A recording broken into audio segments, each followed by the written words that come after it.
Il a été maintenant révélé à ses saints apôtres et prophètes par l'Esprit, selon le propos des siècles lequel il a établi dans le Christ Jésus notre Seigneur. Éphésiens 3, 5, 11. Nous arrivons maintenant au cœur même de toute la question.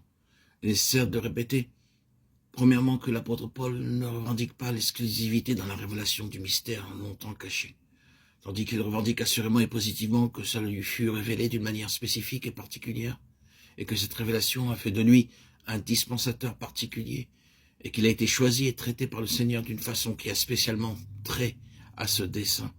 Cependant, il inclut ses saints apôtres et prophètes dans la connaissance de ce secret longtemps caché, mais maintenant dévoilé.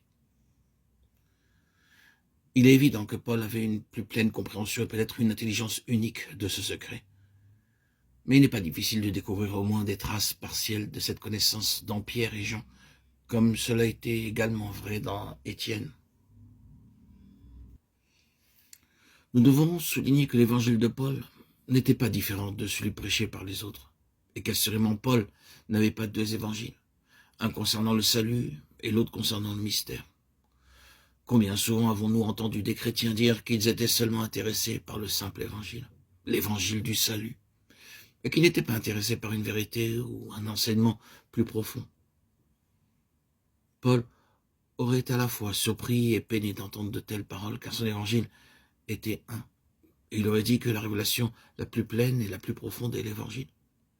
Il ne peut y avoir qu'une perte et une faiblesse tragique et grave comme résultat du fait de ne pas voir que tout le conseil de Dieu est l'évangile. La position qui doit être tellement déplorée dans un grand nombre de chrétiens est très largement due à une erreur, l'erreur de croire que ce n'est pas sage, sinon vain, de faire part de la grandeur et de l'immensité de la révélation de Dieu en Christ à celui qui n'est pas sauvé ou aux jeunes chrétiens. Qu'ils soient mis au courant de la vaste étendue de ce à quoi ils sont appelés. Un petit Christ et un petit christianisme produiront de petits chrétiens. Quelques-uns des chrétiens, les meilleurs et les plus forts que nous avons connus, vinrent au Seigneur dans des rassemblements où la grandeur de Christ était exposée aux chrétiens et des chrétiens placés dans des responsabilités. Soutenir le simple évangile peut être un piège pour ceux qui ne sont pas réellement sérieux avec Dieu et une concession pour leur plaire. Au moment de vous dire cela, nous sommes en plein chantier dans notre demeure actuelle. Les marteaux, les perceuses font un bruit à nous rendre presque sourds. Les ouvriers déclarent « Oh, cette maison est bien bâtie, les briques ne sont pas simplement liées entre elles par du ciment ordinaire à base de sable, mais il s'agit de béton et faire un trou est une tâche très ardue. » L'édifice de Dieu ressemble à cela, tandis que les hommes bâtissent non pas pour l'éternité, mais pour le temps présent. Remarquez, ce n'est pas simplement un enseignement profond que nous soutenons, mais un dévoilement de Christ par le Saint-Esprit.